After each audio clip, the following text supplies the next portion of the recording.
Agora nós vamos falar de um assunto que interessa todos os catarinenses, que é o orçamento do governo.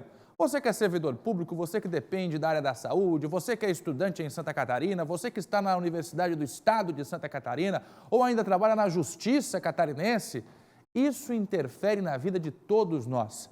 Estou falando que ontem, na Assembleia Legislativa, foi aprovado o projeto da Lei de Diretrizes Orçamentárias, a conhecida LDO. Esta lei regra como o Estado vai investir a sua verba a cada ano.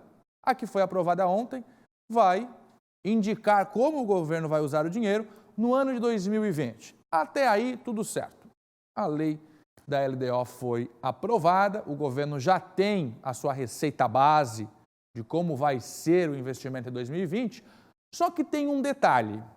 O detalhe polêmico deste projeto, chamado duodécimo. Ontem a gente explicou aqui, a Marja Nunes trouxe a reportagem, o Prisco Paraíso comentou sobre este duodécimo, que é a divisão de tudo o que arrecada pelo Estado aos outros poderes. Uma parte fica com o Executivo, para o governador administrar, e outra parte, de 21,88%, vai para a Alesc, para a UDESC, TJ, Tribunal de Justiça, Ministério Público e por aí vai.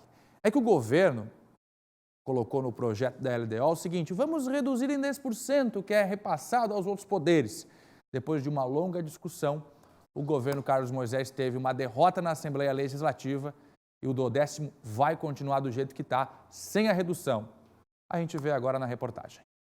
Depois de uma mobilização no plenarinho para discutir a aprovação da redução do duodécimo na Comissão de Finanças e Tributação, o governo voltou atrás e aceitou as emendas propostas pelo relator, deputado Marcos Vieira, que retira o corte dos repasses.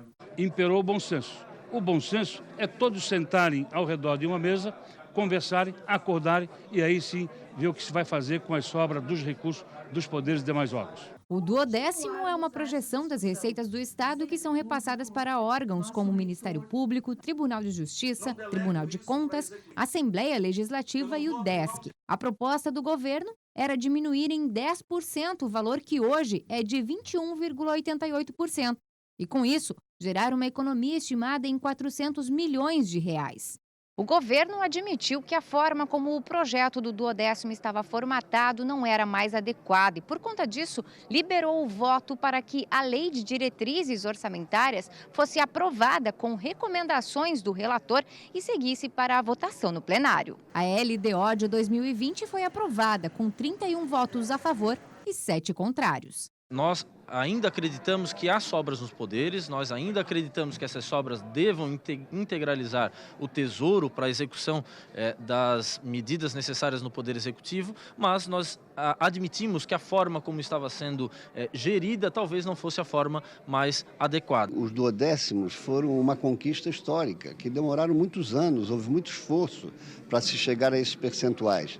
E esses percentuais é que dão a independência às instituições, aos poderes e instituições. Nós não podemos abrir mão dessa independência. Agora também não podemos abrir mão de colaborar. O governo tem contado conosco, contou nos incentivos fiscais, contou na reforma administrativa, contou na derrubada do veto dos hospitais filantrópicos e contou hoje novamente e vai continuar contando. A Assembleia Legislativa está sempre disposta a ajudar. 12h44, a reportagem mostrando que o duodécimo não passou, vai continuar do jeito que está. Derrota do governo, inclusive o Franzoni está aqui com a gente porque agora há pouco o governador Carlos Moisés falou com o SBT Meio Dia sobre essa derrota na Alesc. Prisco. Mas antes de ouvir o governador, boa tarde, Franzoni, Fernando, a grande verdade é que houve um grande equívoco de condução. É meritória a intenção de destinar mais recursos ao Executivo, claro, desde que bem aplicado, e esse é um pré-requisito, e se acredita nisso, evidentemente. Infraestrutura, saúde, educação, segurança, perfeito. Mais atividade fim que chega na ponta, na sociedade, do que atividade meio, correto. Só que enfiar na LDO, goela abaixo, mas teve conversa até um determinado momento.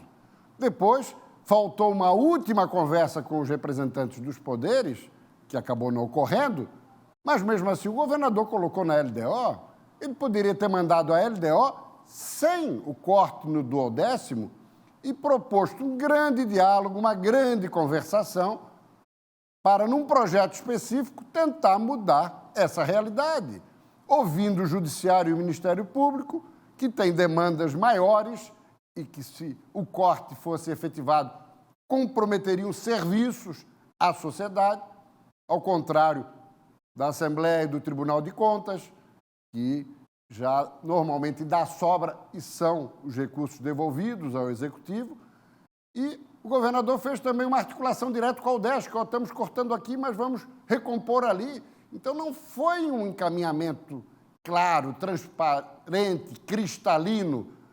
E acho que o governador talvez tenha até colocado isso para o Fanzoni pelo seguinte, porque se ele tivesse conversado abertamente, tudo bem. Agora, não tinha a menor condição de derrotar não só a Assembleia, derrotar a FECAM, que acabou mobilizada também, prefeitos, aqui esteve ontem Mário Hildebrand de Blumenau, a terceira maior cidade do estado, e os prefeitos tinham a convicção que teriam um corte de 70 milhões pela mudança do conceito de receita líquida disponível. A Fazenda garantiu que não, mas ninguém da Fazenda sentou com os prefeitos ou com o presidente da FECAM, Juarez Ponticelli, para explicar, é assim, assado, não tem corte. Quer dizer, estavam todos perdidos, sem saber se ia ter corte ou não ia. Daí o governo querer derrotar numa tacada só o DESC, FECAM, Tribunal de Justiça, Ministério Público e Tribunal de Contas, convenhamos, é difícil. Tanto que o secretário da Casa Civil, Douglas Borba, admitiu que a condução não foi bem feita. A impressão que dá, Franzoni, é que tentaram empurrar ali a redução do 12º junto com a LDO para ver se passa, só que daí os deputados tiraram fora. O secretário da Casa Civil fez milagre, porque ele foi lá ainda tentar conversar, compor, mas tinha que ter um representante da Fazenda junto, para conversar junto. E antes disso tudo, tinha que ter começado direito e não torto todo esse encaminhamento do 12º. O Franzoni esteve agora há pouco com o governador Carlos Moisés na Casa da Agronômica a respeito dessa derrota na Alesc. O que disse o governador, Franzoni? Basicamente, o governador admitiu a derrota na Assembleia Legislativa. Foi por aí. Que foi acachapante, né? Foi acachapante. O governador e seus assessores não gostaram da ideia passada de que o governo teria dado um passo atrás. E aí chamaram a imprensa para tentar passar a sua versão. Dá tanta importância a isso, o governador, Fernando, que não só chamou a imprensa, Fernando e Prisco, para uma coletiva, como deu entrevista individual à nossa equipe e a cada uma das equipes. Na verdade, não deu um passo atrás, deu vários passos atrás. Acabou dando vários. Um recuo inapelável. E é bom que se diga, ontem, ainda pela manhã, quando o projeto enfrentava dificuldades na Comissão de Finanças, o próprio governo falou para não mexer. Ou seja, deu um passo atrás naquele momento. Ontem pela manhã a gente estava com e abriu o voto. Ele falava o voto, inclusive, a bancada do próprio partido a votar do jeito que queria. E com detalhe, o substitutivo global do Sargento Lima, que é correligionário do governador, do PSL, ele foi apresentado, mesmo ele tendo sido avisado que o governo ia capitular, que o governo ia recuar. Ainda assim, o sargento apresentou a proposta. Vamos ver o que Ou seja, desarticulação política total. Então conta pra gente o que disse o governador. Vamos ouvi-lo, acho que é o melhor de tudo, né? Vamos ouvir o governador aí sobre toda essa questão envolvendo a votação na Assembleia ontem. Uma derrota que o governo sofre. Nós encaminhamos a LDO com um corte linear de 10% dos órgãos e poderes, dos orçamentos, né, para 2020, porque a gente entende que é possível economizar um pouco mais em cada órgão e não inviabilizaria nenhum dos órgãos. Isso foi muito calculado pela Fazenda do Estado, pelo Tesouro, para que não houvesse nenhum impacto negativo. A gente sabe que está lidando com corporações, com órgãos, e houve uma grande movimentação, inclusive, no ambiente de votação, o que fez com que o governo fosse derrotado. A se destacar que essa é a primeira entrevista particular para uma emissora de televisão que o governador dá, pelo menos para nós. Ele não vinha dando somente em entrevistas coletivas. O governador salientou também que não queria deixar essa impressão do passo atrás, mas, além disso, que tinha chamado os poderes para conversar. governador salientou bastante isso, que naquela sala mesmo em que nós fizemos a entrevista, sentaram o comandante do Poder Legislativo e o comandante do Poder Judiciário para negociar. E que o governador já tinha apresentado outras 3 propostas, uma de redução de 18%, uma de redução de 14% ou 15%, uma outra de 12% e aí sim veio a última que beira os 10%. Perguntei ao governador também sobre a questão política, uma derrota política e consequências disso para a sequência do mandato. E o governador disse que não acredita que isso tenha uma consequência muito grande para a sequência do seu trabalho, do seu mandato aí dos 4 anos. Vamos ouvir mais um trechinho do governador. Sabemos que há sobras, essas sobras não podem ser condicionadas quando os poderes devolvem, né? Olha, eu devolvo, mas você tem que investir nisso, naquilo. A gente não pode ter essas verbas condicionadas a nenhuma aplicação efetiva desse dinheiro. Ela tem que vir para os cofres públicos e atender às demandas que as pessoas têm, a saúde, têm a segurança, a educação, enfim. Então, nós vamos trazer novos entendimentos em relação às sobras. Foi feita uma proposta de um projeto de lei que regulamentasse isso. A gente vai avaliar se é o caso de fazer, porque a gente entende que não deveria sobrar, né? Nós deveríamos tratar com orçamentos e esses orçamentos serem executados e esse dinheiro automaticamente ser trazido aos cofres do Tesouro do Estado. Dizer muito claramente a posição do governo. De assumir que foi derrotado na Assembleia e que persegue ainda esses objetivos, né, de fazer uma boa gestão do dinheiro público, que esse dinheiro fique onde ele de fato deve estar, que ele não fique ocioso em sobras, em poderes, e sim seja utilizado pelas demandas urgentes da população.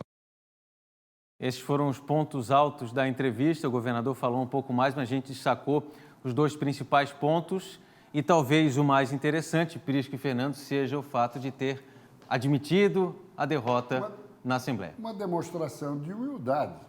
Perfeito. Agora, isso tem que servir de lição para quê?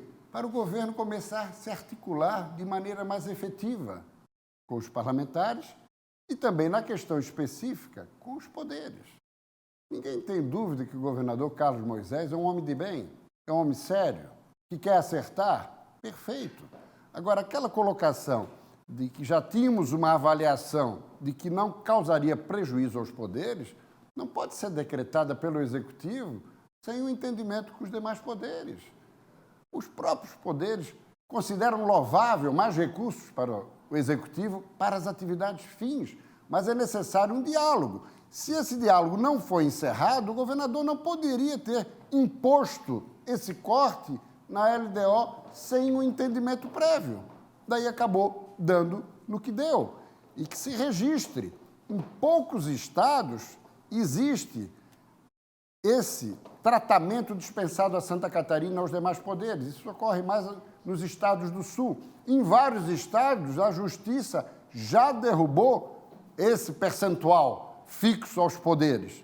Isso poderá ocorrer em relação a Santa Catarina, mas nada como uma boa conversa e um bom diálogo. Muito bom, Prisco. Obrigado pela sua participação aqui. Cláudio Prisco Paraíso, Franzoni, que acompanhou a entrevista coletiva. Você perguntou por que o governador está falando mais agora? Pois é, porque o governador é o seguinte, que fique claro, está começando a procurar a imprensa agora, porque antes era só rede social. Tem uma explicação. Por quê? Porque o Instituto Mapa fez uma pesquisa e 38% dos catarinenses não sabem quem é o governador. Detalhes sobre isso logo mais no SBT News. E tem que falar, tem que procurar os jornalistas de fato explicar.